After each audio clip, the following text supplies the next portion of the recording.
त्यांची जी परिस्थिती होती किंवा त्याचे जे अर्ज आहेत ते आज दाखल करण्यात आलेले आहेत. कोणते अर्ज आणि कोणाकोणाच्या नावाने अर्ज भरण्यात आले? आज पिंपरी चिंचवड महानगरपालिकेच्या प्रमुख असणाऱ्या स्थायी समितीची अध्यक्षपदाची निवड होती आणि इतर समित्या ज्या 5 आहेत अशा एकूण 6 समित्यांच्या अध्यक्षपदाच्या आज नॉमिनेशन होतं. त्यामध्ये आम्ही भारतीय जनता पक्षाच्या वतीनं 6ही समित्यांचे फॉर्म दाखल केलेले आहेत. प्रत्येकाचे एक फॉर्म आम्ही दाखल केलेत. त्यामध्ये सर्वात प्रमुख असणारी समिती म्हणजे स्थायी समिती. स्थायी समितीच्या अध्यक्षपदासाठी भारतीय जनता पक्षाच्या वतीनं महाराष्ट्र प्रदेशकडून जे आदेश झाले त्याप्रमाणे अभिषेक बारणे यांची स्थायी समितीच्या अध्यक्षपदासाठी निवड झाली आणि त्यांचा फॉर्म आम्ही दाखल केला आहे.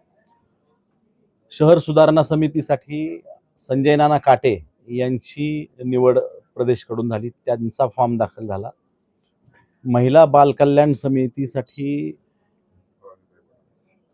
श्रीमती रामनीताई पठारे यांचा फॉर्म आम्ही दाखल केला.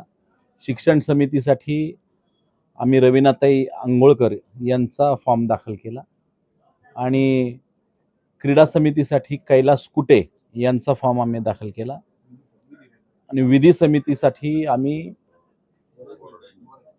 सुजाताताई बोराटे यांचा फॉर्म दाखल केला. अशा 6 समित्यांचे अर्ज आम्ही दाखल केलेत आणि पक्षाच्या वतीनं एकच अर्ज दाखल केलेला आहे. इतर कोणाचेही अर्ज दाखल झालेले नाहीत.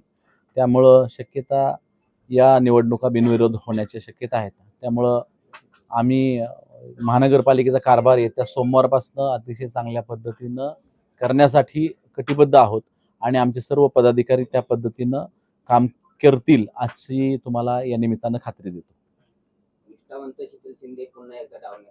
या ठिकाणी सगळेच्या सगळे निष्ठावंत आहेत. त्यामुळे कोणी एक निष्ठावंत आहे की नाही याच्याबाबत उचित होणं नाही. आम्ही सगळे निष्ठावंत आहोत. त्यामुळं त्यांना डावललं किंवा नाही डावललं तर हा आत्ताचा विषयच नाही. समित्यांचं सदस्यपद कधीच झालंय, हा अध्यक्षपदाचा विषय होता. त्यामुळं याविषयी न बोललेलं बरं. आरपीआय मधून लढलेले तुमच्याबरोबरचे जे 2 नगरसेवक त्यांच्यामधूनही इच्छुक होते, मात्र त्यांनाही डावलण्यात आले. नाही, डावलणे हा विषयच नाही साहेब. सिलेक्शन कमिटी ही भारतीय जनता पक्षाची हायर अथॉरिटी आहे.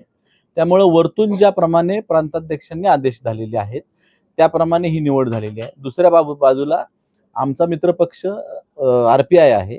आरपीआयच्या सदस्यांना आम्ही सन्मानानं विविध समित्यांमध्ये सदस्यपद दिलेलं आहे आणि त्या वेळेला त्यांना अतिशय चांगल्या पद्धतीनं उद्याच्या काळामध्ये निश्चित त्यांची जागा व्यवस्थित निश्चित केली जाईल आणि त्यांचा मान सन्मान राखला जाईल एवढी सुद्धा खात्री आहे. त्यांच्या नेतृत्वामध्ये या महानगरपालिकेच्या निवडणुका तुम्ही जिंकल्या म्हणजे शहराध्यक्षांचं नाव कोणत्याही समितीत किंवा कुठेही दिसलं नाही, कारण महापौर पद असेल किंवा इतरच्या पदांसाठी शहराध्यक्ष इच्छुक असल्याचं नेहमी बोलले. मुळातच या ठिकाणी आज आमदार साहेब आहेत, शहराध्यक्ष आहेत. दुसरी गोष्ट, शहराध्यक्ष स्वतःच या समित्यांमध्ये इच्छुक नव्हते आणि अशा पद्धतीच्या तुम्हाला यापूर्वी देखील त्यांनी सुद्धा सांगितलेलं आहे. त्यामुळं त्यांनी कुणी नाराज असायचा प्रश्न नाही आणि डावलण्याचा तर बिलकुल नसतो.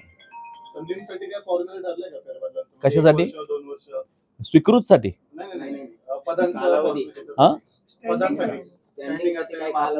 नाही नाही. जो किती दिवसासाठी असणार? सगळ्या समित्या तुम्हाला जो काही नियमानुसार कालावधी आहे त्याच्याप्रमाणे पार पडतील. स्वीकृतचा निर्णय अजून झालेला नाही. समित्यांचा कालावधी जो नियमांप्रमाणे आज 1 वर्षाचा आहे. स्टँडिंगसाठी जो पहिल्या वर्षी 1 वर्षाचा, 8 सदस्य 1 वर्षानं निवृत्त होतात. ते निवृत्त झालेले सदस्य आल्यानंतर ते 2-2 वर्षाचा असा निश्चित आहे. त्यात काय बदल अजूनपर्यंत तरी पक्षादेश त्याप्रमाणे नाही. स्वीकृत प्रमाणे नवीन फॉर्म्युल्याची चर्चा तुमच्या कानावर आली, ती योग्य आहे. योग्य म्हणण्यापेक्षा ती खरी आहे. पुणे शहराने जसं 2.5 वर्षाचं स्वीकृत पदासाठी जाहीर केलं त्याप्रमाणे आम्ही सुद्धा 1.25 वर्षाचं किंवा 2.5 वर्षाचं जाहीर करू शकतो आणि हा दोन्ही 1.25 वर्ष किंवा 2.5 वर्षाचा विचार आम्ही वरिष्ठ पातळीवर चर्चा करून त्याबाबतचा निर्णय घेऊ. तरतूद नाहीये, परंतु तो पक्षाचा अंतर्गत विषय असतो. त्याला तरतुदीची आवश्यकता नसते. पक्षादेश ज्याप्रमाणे असेल तो सन्माननीय सदस्य जो कोणी निवडला जाईल त्याला तो बंधनकारक राहील. पक्षाच्या वरिष्ठ पातळीवरून त्याबाबतचे आदेश लागू होतील. थँक्यू.